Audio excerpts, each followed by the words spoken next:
Thank you, Paul. It's a great privilege to be back at the Naval Academy and have a chance to speak to this conference. I want to thank Admiral Fowler and Bo Bain, and also my good friends Mitch and Linda Hart, who helped underwrite this conference and provide everyone copies of the book.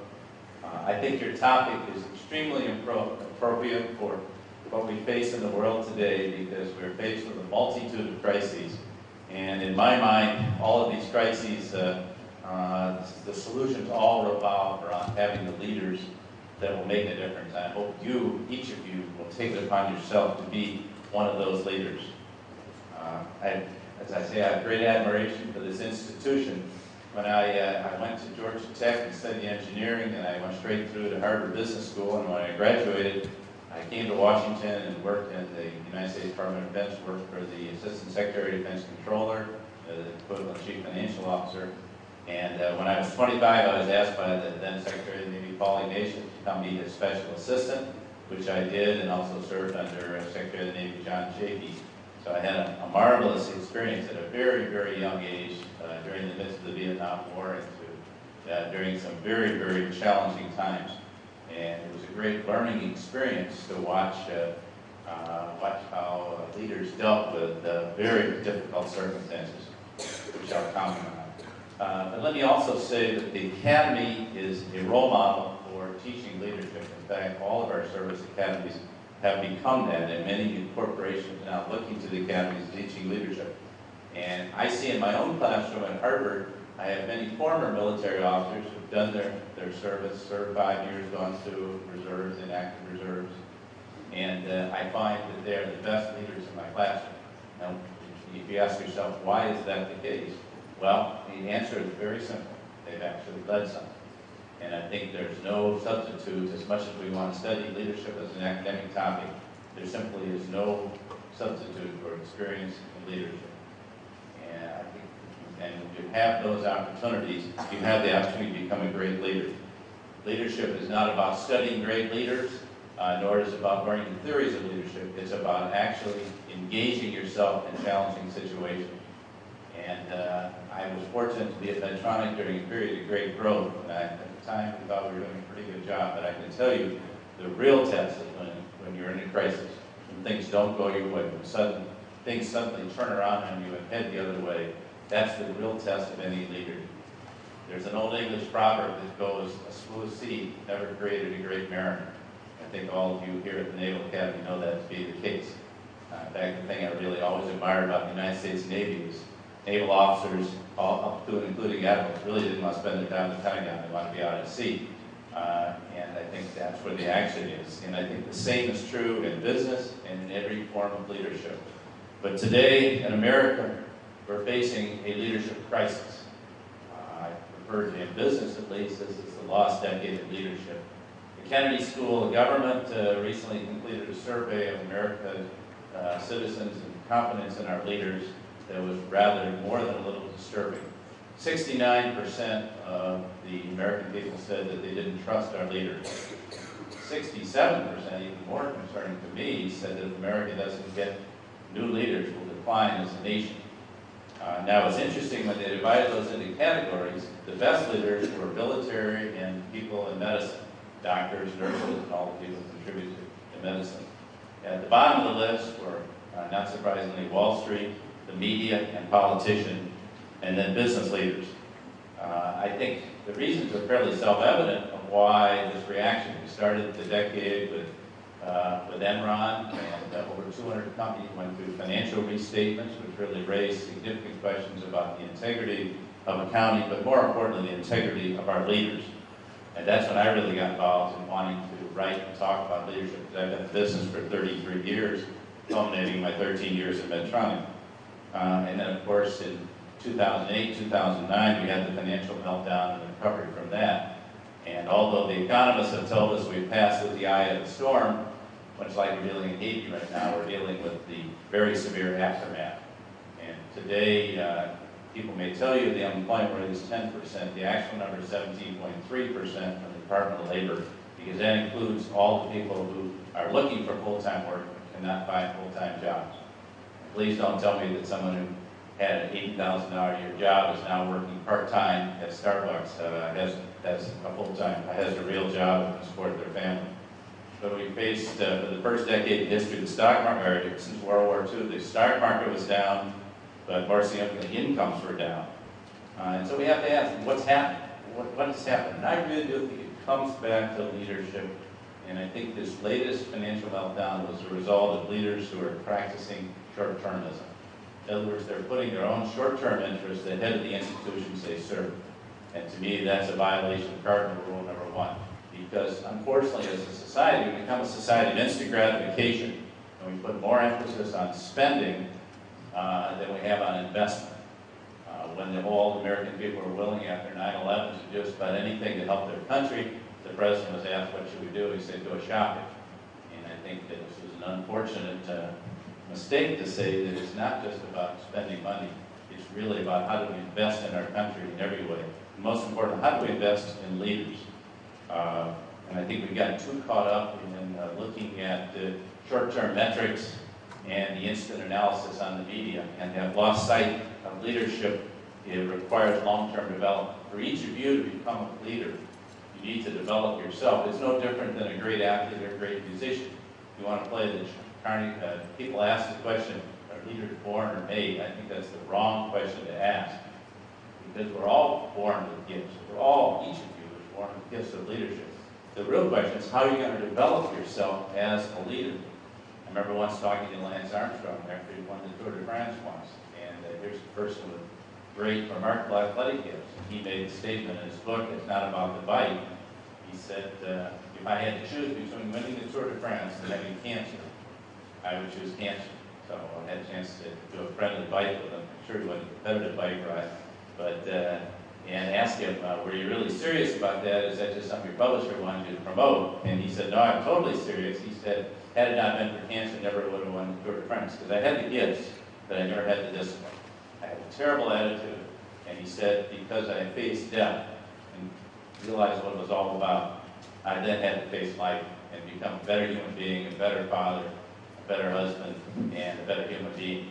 And he committed himself. And he said, the real reason I won the Tour de France is not because I have more gifts than the other bikers on the circuit. It's because I bike 365 days a year. Most of them bike 207. In other words, I made that effort to develop myself. And leadership is not much different than that. You have to develop yourself as a leader. And you can study it all you want, but in the end, you really have to get out and doing it.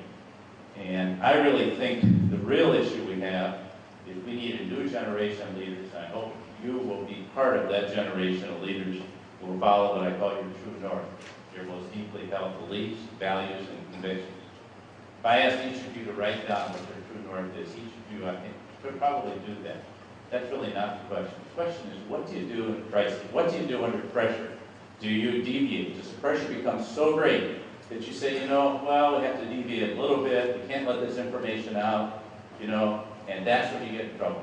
If you just acknowledge your mistakes, you can avoid that problem.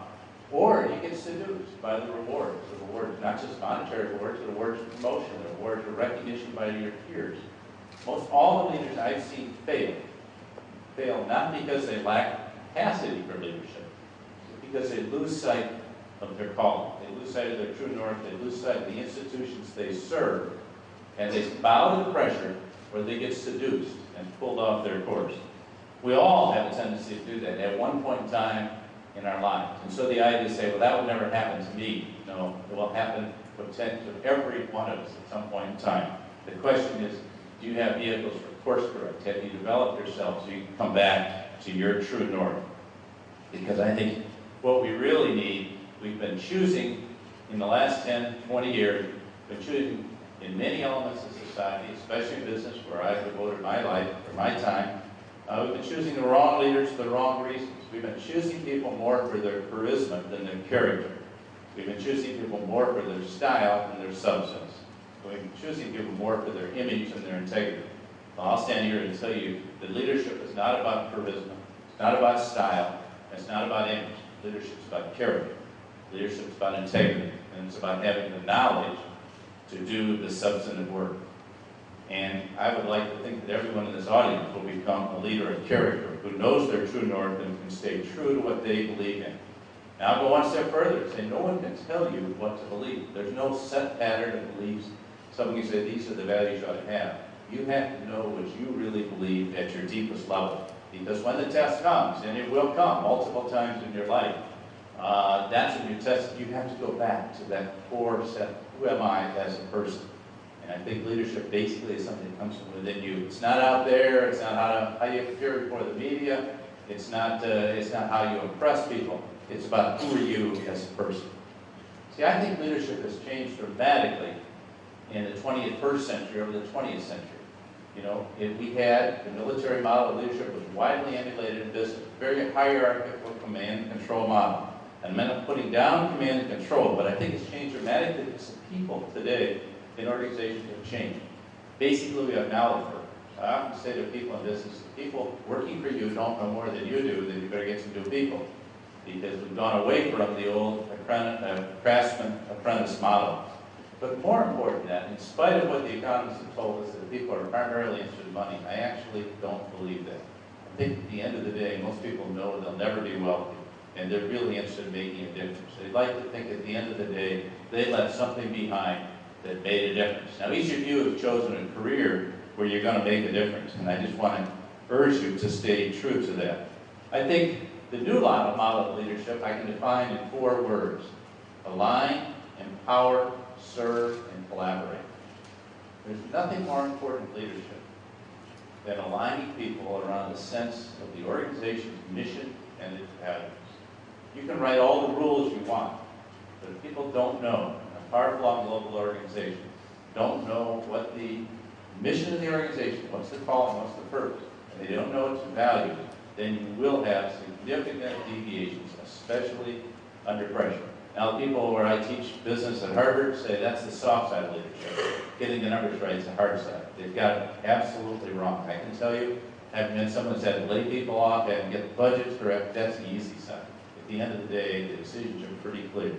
Getting people aligned around mission and values is really hard and requires real leadership. So I want to encourage each of you to think about your leadership in that regard. The second thing, leadership today is not about exerting power over other people. We have, in the past, we've studied power, we treat it like it's a limited commodity. I give you a certain amount of my power, here are the decision rules, you have this power. Actually, I think it's about empowering other people to step up and lead. How else is it going to be? The great organizations of the future, great organizations today are all bottoms-up organizations. They're not tops-down. Because when you think about empowerment, that's an unlimited quantity. And that's the great power of the organization. People are aligned around mission and values, and they feel that sense of really making a difference. Let me tell you a little story. I was visiting a Medtronic facility a number of years ago, made heart valves. What this facility did is it took a pig's heart and it carved out the valve out of the pig's heart. About 1 out of 10 pig's hearts produced a valve that could be substituted for the human aortic or mitral valve for people with PIP, and it saved their lives. And this facility is heavily backlogged. And so I met with the top worker in the facility, a woman named Trin. It was a Laotian immigrant, legal immigrant, who'd come to the United States about 5 years before. And she was thought to be the best person in the facility. And I'm an industrial engineer, so I'm trained about how all this works. It took us 18 months to train people. So she had all her instruments on her bench. And I asked her, I said, please tell me how you do this and why you're so much more efficient than the other employees. She wouldn't let down her bench. She said, Mr. George, let me tell you something. She said, I make heart valves to save someone's lives. And she said, there are no inspectors on this line. I'm the inspector on this line. And my criteria, yes, there's a whole book of rules here, but my criteria, that valve good enough to go into my father, or my husband, or my daughter. And if it's not, it doesn't get by me, because I have to sign my name to every single valve. And at the end of that day, the FDA can come back here 5 years, 10 years from now and say, who made this valve? She said, you know, I make 1,000 valves a year. And if one of those valves is defective, someone's going to die. Now, to you at Medtronic, 99.9% quality is pretty darn good.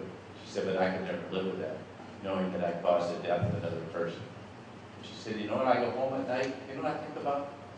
I think about those 5,000 people that are alive and healthy in the world today because of the heart valves I made. Now, does anyone in the audience doubt that she's an empowered person? She has no direct reports, okay?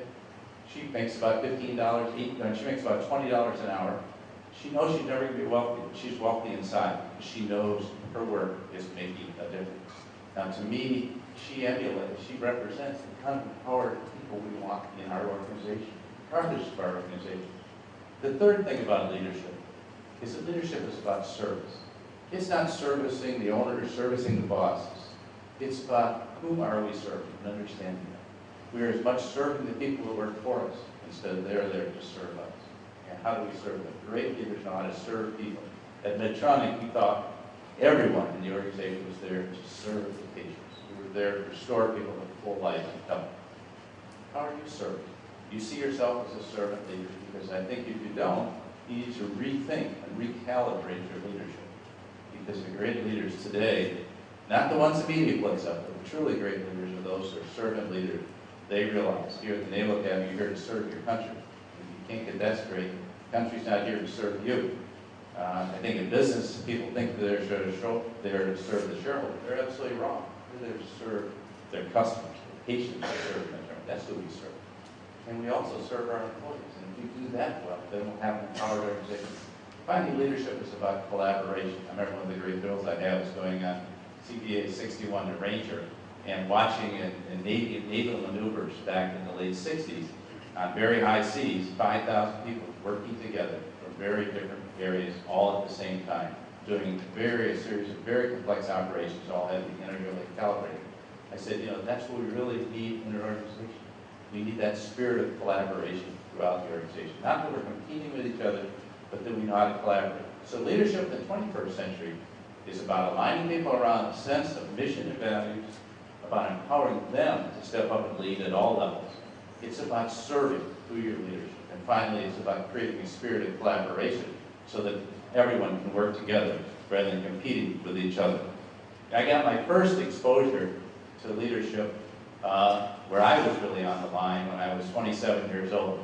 And that's why I really believe that your theme of this conference is so important. Leadership is really about leading in crisis. I'd always wanted to go run something, and I never had that opportunity. I'd been in staff roles. So I went to work for Litton Industries because my new boss promised he'd put me into a line position. So finally, I'm 27. I did the plan to get the company, Litton Industries, into the consumer microwave oven business. There were no microwave ovens in the home in those days. And so the business ran into some difficulties in the first 6 months we were in the business. So I was ferreted up to Minneapolis as assistant general manager of this small $10 million division to try to get the business on track. The company had just shipped its first 1,100 microwave ovens. And I remember as I was packing my bags that night, the radio announcer came over and said, the Surgeon General of the United States has just announced that microwave ovens may be hazardous to your health. Well, that was a great way to start a new job. And we had only one problem, a microwave oven, and everyone was concerned about radiation. I found myself back in Washington arguing with the FDA about this. I remember a regulator there said to me, and the FDA said, Mr. George, we're just trying to do you a favor to get it right before you get millions of these products out there. So when I went into business, it was mass chaos, there was no leadership, and we weren't sure the product we had would meet the pending federal safety standards, which weren't in existence at that time. And I remember that our big boss came in from California, the corporate executive vice president, who ran 25% of the corporation, came in, and I'm the young guy presenting to him about how these microwave ovens are really safe, and they have a 10,000 times safety factor built into them. We aren't sure about these federal standards. And you know what he said to me? He said, no, we're just going to recall the first 1,100 products you made. You guys got to start over. And I got frustrated with him, but he probably saved the business because he made that, he didn't make that an analysis. He made it on intuition. He knew that was the right thing to do, that we really didn't have our act together. And I remember many nights going in the factory at 3 a.m. to see if we could start production when the workers came in at 6:30, and many times we couldn't. We didn't know if we had a design that was stable. But I learned more in that situation. Did we make mistakes? Sure. But I learned more about leadership in that situation, gathering people and getting them focused on the task and getting the job done in a crisis when no one else was willing to step up and lead. And the reason I could do that is because everyone else was frozen in place. So that's the way you learn about leadership. Yes, you can study it. Yes, you can want to be a leader. But in the end, I think you have to actually go out and do it. So let me talk about what I wrote about in my book, 7 Lessons. The whole idea of, are there universal lessons we can learn about leading in crisis? I actually think there are. And I think they apply to military situations. I think they apply to business. I I think they apply to medicine. I think they apply to other aspects of life as well. And so let me just share some of those with you this morning with some examples. Lesson number one is face reality starting with yourself. Now, that's probably the hardest thing to do. People say, what's the most important lesson? The first thing you have to do is face reality. Until you get people in an organization to face the reality, you're never going to solve the problem. And a lot of times it's facing your own reality that's the most difficult. It's admitting the mistakes you make, not the mistakes fixing other people's mistakes, admitting the mistakes you make so that the problem can be corrected. Because until you can do that, it becomes very difficult to correct the problem. I remember shortly after I joined Medtronic, I reorganized the company. I was number 2 position, had all the operations, and appointed the first president of Europe. I appointed a Dutchman who was a very competent businessman, bottom line businessman, good discipline, knew the business well, came from a subsidiary company. And some people gave me a few hints. This guy's pretty rough, watch out for him. I said, that's exactly what we need, so I just pushed ahead. And 4 months after I appointed him, our general counsel, chief lawyer, and our chief internal auditor came to my office and closed the door. I'll just give you a little tip. Anytime your general counsel, your lawyer comes there and closes the door, you know you're in trouble. And we were in significant problems because they had uncovered through an audit a bribery fund that this person had been running at this subsidiary company. They've been going on for about 20 years. And Medtronic had owned the company for 4 or 5 years, so we were fully responsible for this. So I called him and asked him to fly over from Belgium, where he had his headquarters, to come talk to me. He wanted to know why I had to fly, and I said, you'll find out when you get here. So I showed him his compliance statement. I said, you know, you signed this compliance statement. And he immediately attacked me, and he said, you know, that's the problem with you Americans. He said, you're always trying to impose your values on us Europeans. I said, no, John, these are not American values. These are Medtronic values. We have one set of standards, one set of values and ethics around the country, around the world, and you violate them, so you have to leave the company. Now, I can tell you that was the easiest part. Those of you who've never had to terminate anyone know it's not fun. But I tell you, that was the straightforward part. The hardest part was looking myself in the mirror and say, why did I appoint him in the first place? Why didn't I check out his values? Why didn't I get enough data to find out who this person really was that I could check out his values? So I had to then go back to the new board of directors, which I just joined the year before, and I had to go to my new management team and say, I made a mistake. So that's the first thing you have to do. We have to face reality, not that somebody else made a mistake, but I made a mistake. Until we could call that, we couldn't free up the organization. Because meanwhile, everyone's looking at saying, okay, well, he's a bad guy, but you know, who's the guy that appointed him? So think about that. Anytime someone gets promoted, who's responsible? And it often tells what kind of person you are. So I think it's very hard often to face these kind of reality. When I was early in my life, when I was working in the U.S. Department of Defense, I saw during the middle of the Vietnam War, the top civilians unwilling to face the reality of what was going on the ground. In part because they weren't engaged with it, in part because they were looking only at statistical data. But as a result, people really missed what was happening. These are very smart, very talented people. No one would ever question their intellect, their commitment. But because they weren't engaged and they weren't willing to face the reality that they had made some significant mistakes. And I saw 40,000 people in a single building called the Pentagon where no one was willing to admit their mistakes. And it led to some significant problems. I always vowed that I said, I'm going to be the first to admit my mistakes. I'll give you an example of someone that learned the hard way about his mistakes and how to do this. His name is Kevin Scheer. He's the CEO of Amgen. And Kevin is a graduate of this institution.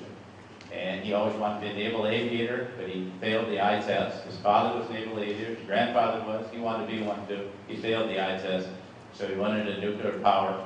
And he tells the story of sailing off the coast of Russia, and being under sea off the coast of Russia in a submarine, and his interactions with Admiral Rickover, which he had to challenge the admiral, which in those days was something you didn't do.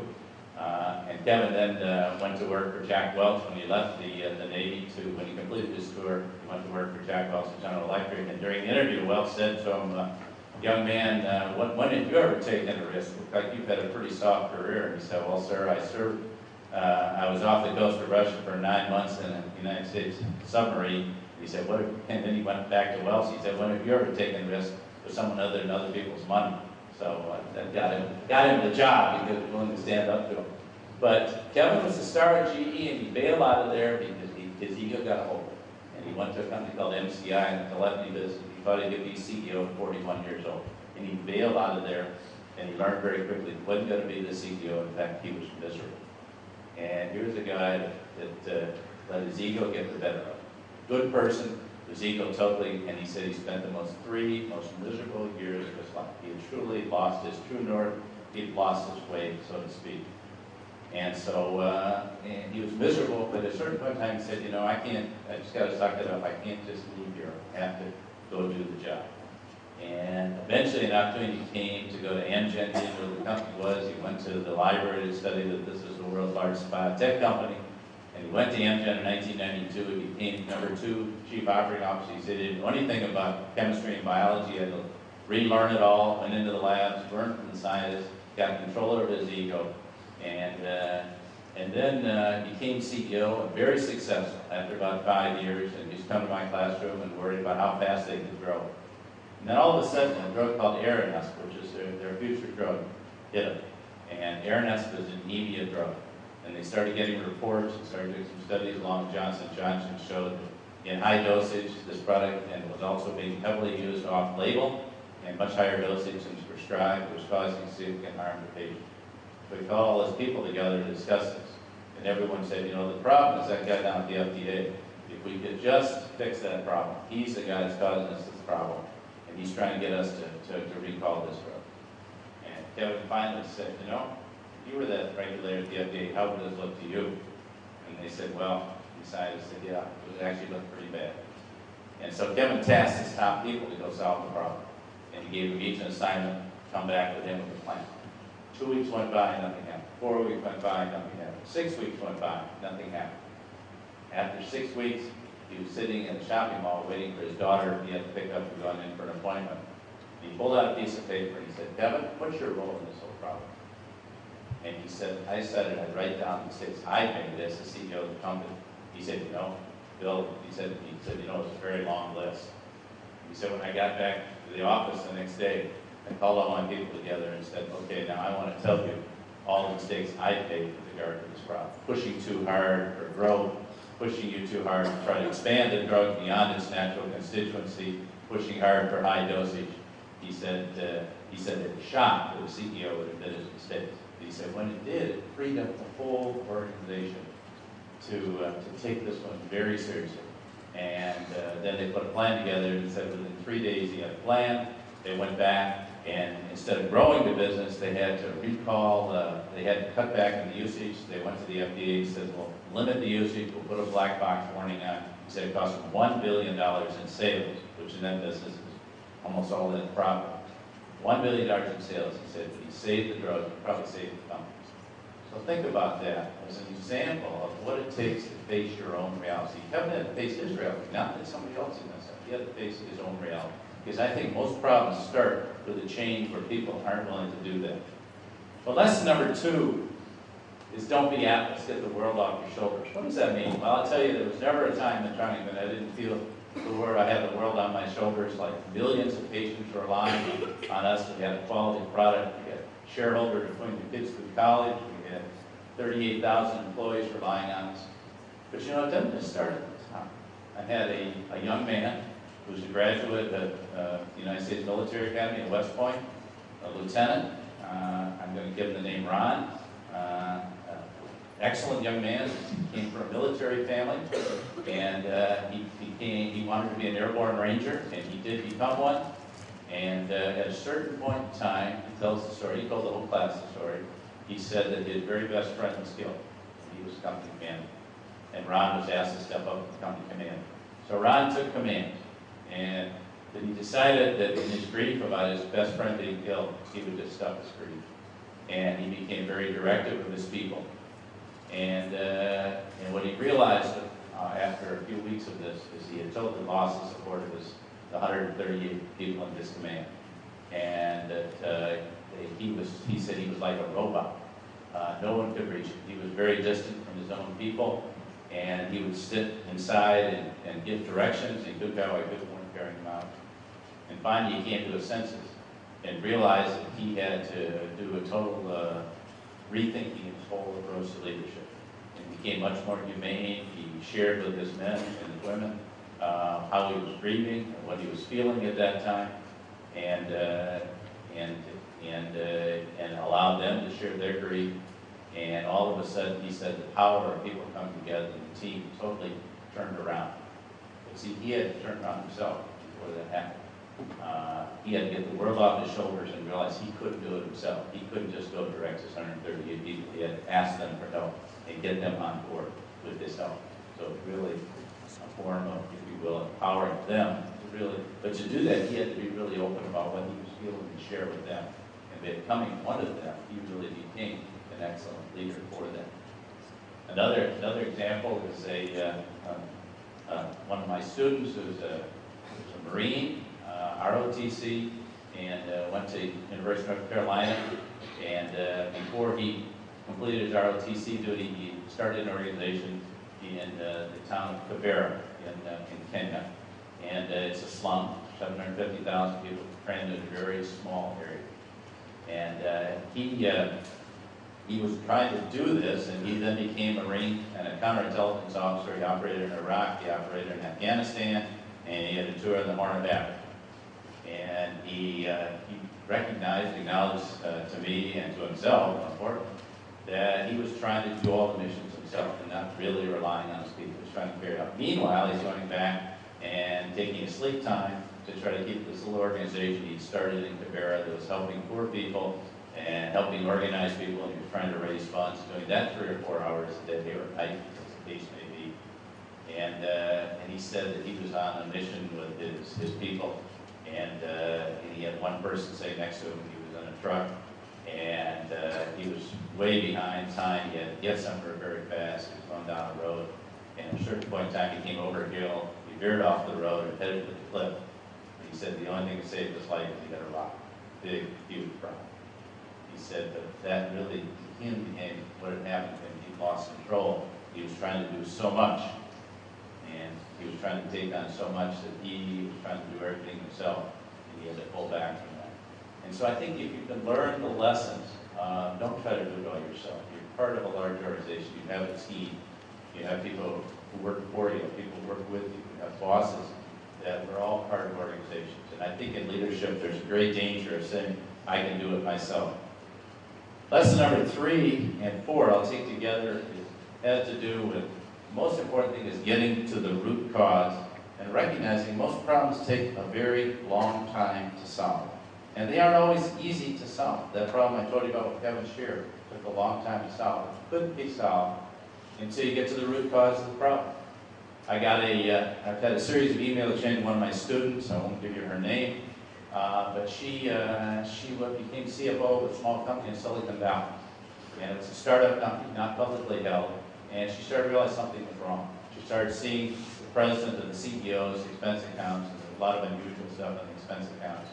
And then she started investigating some of the accounting techniques and what they said things were going for other things that we call marketing expenses, but realized these were really not marketing expenses. They were payments being made to others.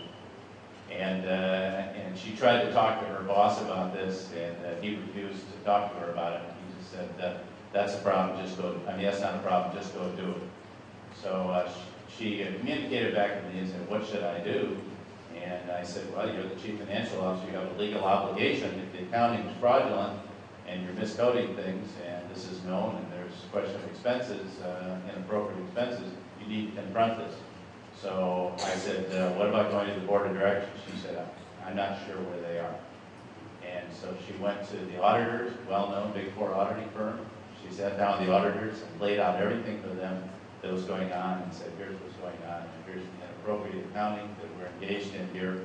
And then she made the decision to go to the board of directors, and the accounting firm did too.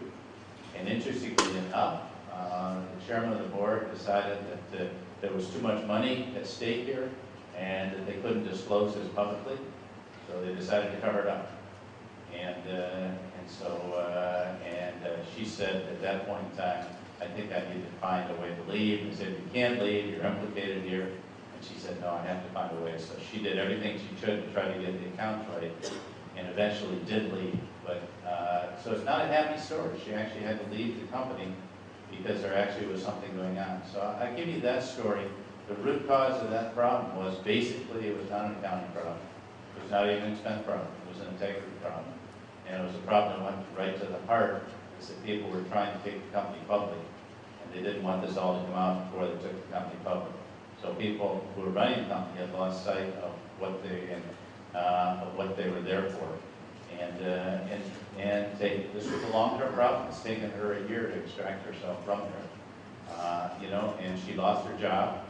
They took care of her financially, but she lost her job. She kept her integrity because she did the right thing. She went and did the right thing and exposed it, and they did commit to correct it. But they didn't. The company did not do the right thing. So I only give you that story to say sometimes in life things don't always go well. Sometimes things aren't fair. She should have been a hero, but she wasn't. But you know what? She'll have a good career, and she'll learn from that experience, and that will be with her the rest of her life. Because in the end of the day, what do you have if you don't have your integrity? I'm going to give you some other lessons that, more of my experience in business, I'm sure some of those. Lesson number 5 comes from Machiavelli. I'm not a great fan of Machiavelli, I have to say up front, but it's a great phrase he had: never waste a good crisis. Rahm Emanuel's taken this statement out, so it's his, but I can tell you Machiavelli long before he did. But Machiavelli talks about never waste a good crisis. You know why? Because in a crisis is when an organization is willing to change. When things are going well, it's hard to make fundamental changes in an organization. You make them when there is a crisis. That's when you can make the fundamental changes. Jack Welch saw that when he went to General Electric. And no one else saw the coming global competition. He went and transformed it. He was a pariah for the first 8-10 years at GE. He makes his revolutionary changes in the company. But he put it right, and he had a 20-year run. Meanwhile, his competitor Siemens didn't do that. And they kept playing the old game. You don't make payments in Germany, but you make payments outside of Germany. And at the end of the day, they had audits that showed they had 3 billion with B, illegal payments that they had made to customers. And the CEO said he didn't know anything about it. Now, I can tell you from my own experience, it's impossible not to know about it. Actually, the successor is one who started these audits. And so, but Welch set up this system in GE. He was a very tough guy, but he set up a system called high performance, high integrity. And anyone whose values didn't measure up to the company, they had the performance, didn't have the values, they had to leave the company. And I think that's what it really takes, And he actually created a crisis of coming global competition to actually get out in front of it and created a company that could sustain itself, whereas others could not. Another example is General Motors, which decade after decade would never face the reality of the problems. It was not making cars that people wanted to buy and playing the short-term financial game, and never really faced the reality. And never took advantage of crisis. They had a period where they had foreign imports were limited, and instead of fixing their cars, they raised prices. Meanwhile, Ford was outside the country, brings in Alan Mulally from Boeing. Mulally had run the commercial engine business, or commercial aircraft business at Boeing, comes into the company, and first thing he does, he goes and he borrows $23.5 billion. And the stock market said, boy, things must be really in trouble here at Ford. And, but Mulally said, we're just getting ready for the coming crisis. So when the crisis hit a year ago, automobiles went off the road, and General Motors had no money and wound up going bankrupt. Ford could stay independent. And today, Ford has $23 billion of cash in the bank. But more importantly than that, they started 3 years earlier to get the cars right. So they used the crisis to their benefit to try to get the company right. And today, they've got a 3-year head start on making more fuel-efficient cars and making cars that are more in line with what people want. And so I think that those are kind of classic cases of people that really know how to use the crisis to put things right. And I'm sure you think your own experience where you've been through crisis is the best opportunity to get it right. Lesson number 6 is you're in the spotlight, follow your true north. What do I mean by that? Well, when the pressure's on, it's going to be on everyone in this audience. There's going to be time in your life when you're really under the spotlight. You may think you're not, you can hide under the radar. In today's world, communications move so fast, the velocity of information, the internet, There is no such thing as keeping things a secret. I think the only way you can run an organization today is be fully transparent. Get the information out, hold it up there, and then go fix the problem. Because until you can acknowledge that, back to lesson number 1, until you face the reality, you can't fix the problem. So I think it's extremely important to recognize that you have to be open, you have to be transparent. I'd say to people tonight, you're never going to get fired here for having a problem. Please don't have it twice. But you're never going to get fired for having a problem. Because we all have problems. We all make mistakes. You won't get fired for making mistakes. I made a lot of mistakes in my career. But you will lose your job if you cover one up. And covering one up means not coming forward with the whole story. Those of you engineers here at the academy know, or engineers elsewhere, know that the worst thing you do in engineering is have a problem and fix the symptom and not get to the root cause and create other problems that go with it. But the same thing is true in organizational life as well.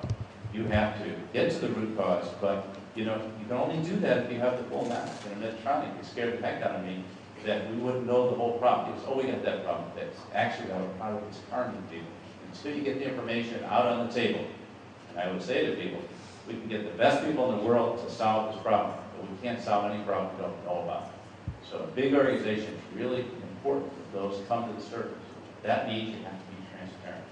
And in today's world, there's no such thing as these are internal communications, these are external. Everything is worked together because with blogs, with the internet, everything is known internally, is known externally. I know I was giving a talk to people like this in a so-called chairman's briefing and explaining a problem we're having. And I got through the problem solution, and I went to our problem presentation, and I went to the solution.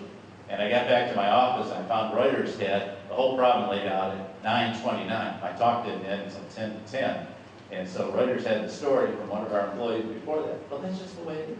Life is very transparent. If you think you can cover things up, forget it. People have tried to do that. And the history is replete with failed leaders who tried to cover things up.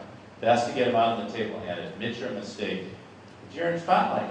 Why don't people do that? It seems so obvious, doesn't it? They don't follow their true north. They lose sight of that. They think no one will know. We can kind of cover this one up a little bit. We cannot make this transparent. This company that was going to come public, that'll all come out. But we think we don't have to be honest. We actually do. And no matter how bad the problem is, it's never as bad as what you're going to create worse problems by not being transparent. So when you're in the spotlight, that's the real test of following your true north. Because everyone's looking at you. And again, it's not just about money, it's about your reputation, it's about how you're seen. And if you create an image for yourself of a wholly successful person, never makes mistakes, that image is going to be destroyed. Probably the best thing to have happen to to recognize you're human like everyone else. But when you're in the spotlight, that's your real test.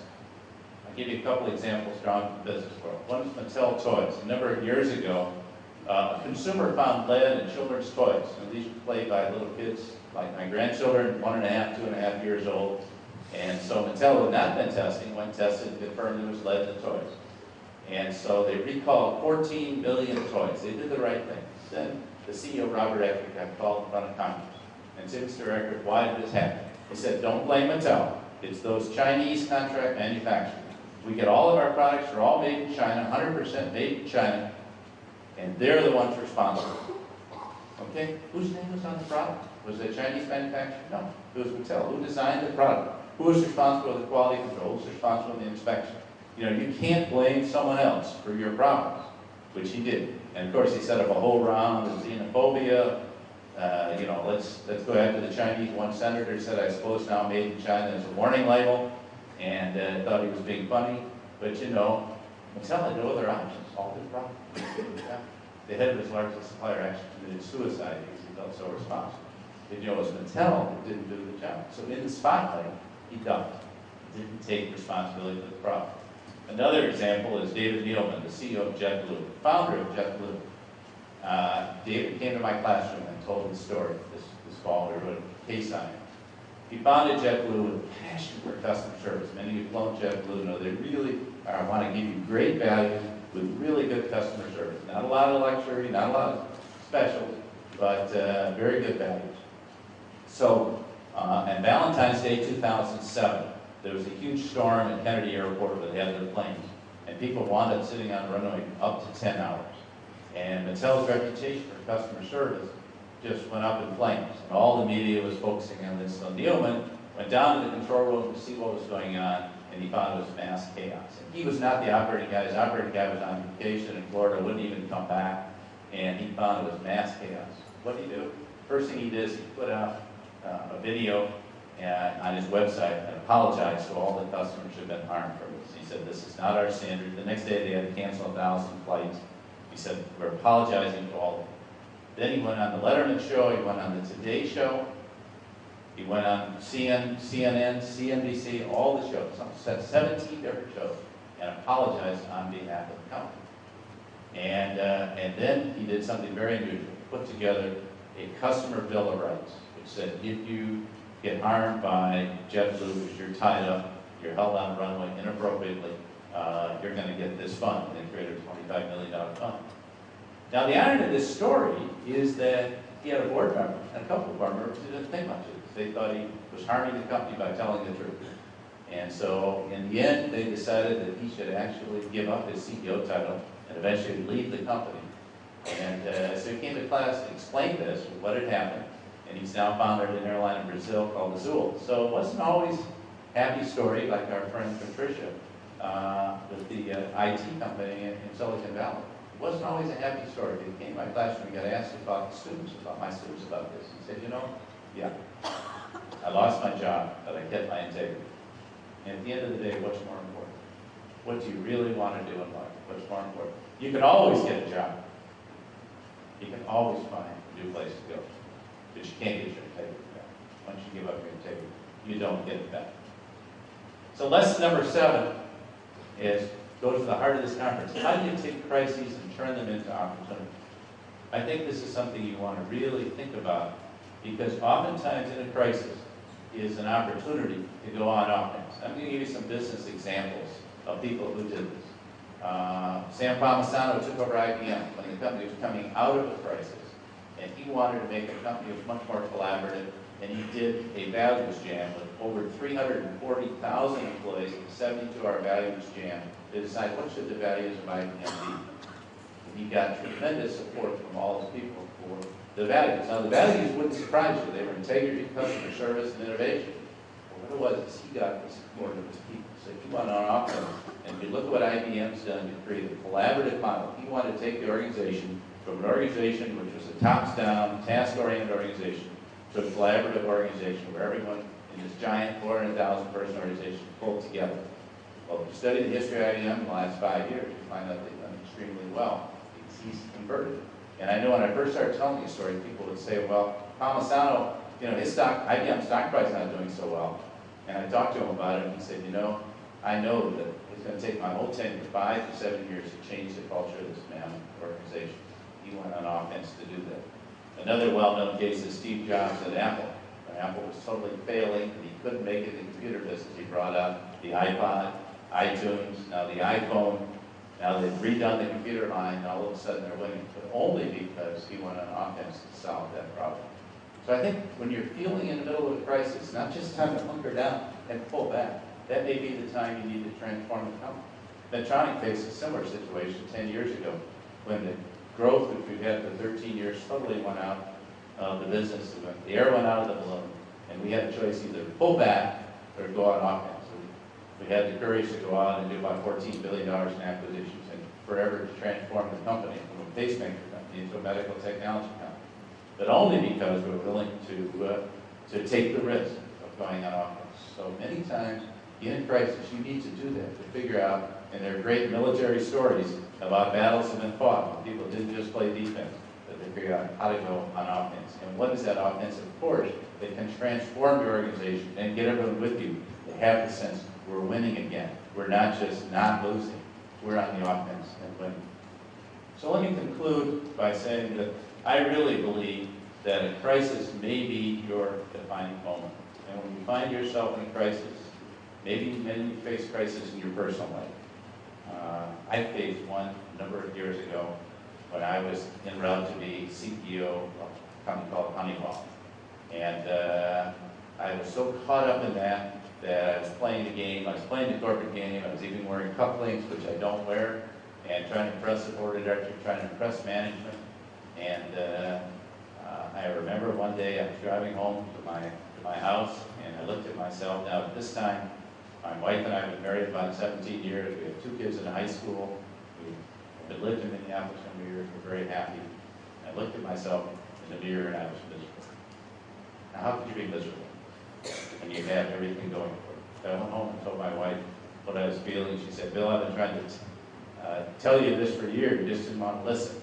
It's the person closest to you that really understands you the best." You know why I was miserable? Because I was losing it. I was losing my sense of true north. I was working so hard to become CEO of this big organization that I was pressing so hard that I was losing sight of what I had wanted to be since I was your age, of a value-centered leader. I always wanted to be a value-centered leader that could be that person that stayed true to his values. And yet here I was in my 40s and I was losing it. At that time, I turned Medtronic down for jobs 3 times to be president and chief operating officer over a 10-year period. Why? Probably because I had this idea I was going to be head of a really big company, and I was letting my ego take over from my sense of value. So I called Medtronic back, and I remember talking to the founder about the mission of the company. I said, "You know, this is what I should have done all along. This is a company that really knows about its values and mission." Sure, the whole company, I do number 2, it's a third of the size of the sector I'm running at Honeywell right now. That doesn't matter.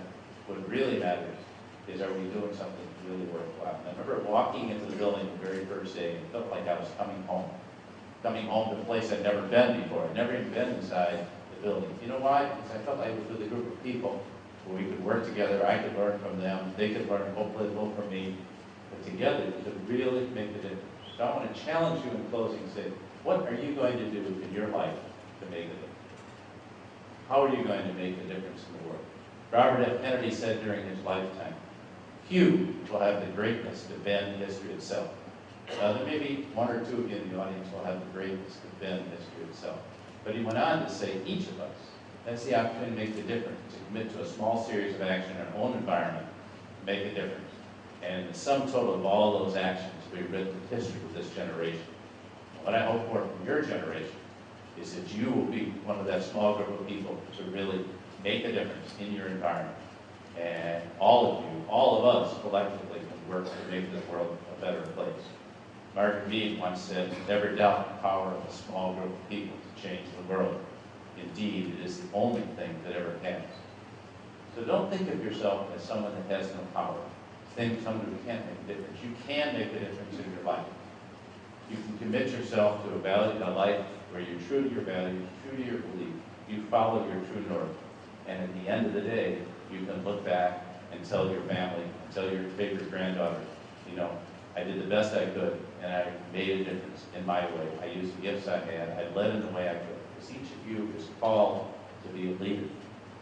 So I want to challenge you today to think about how can you be the very best leader you can be to make a difference, to make this world a better place. Thank you very much.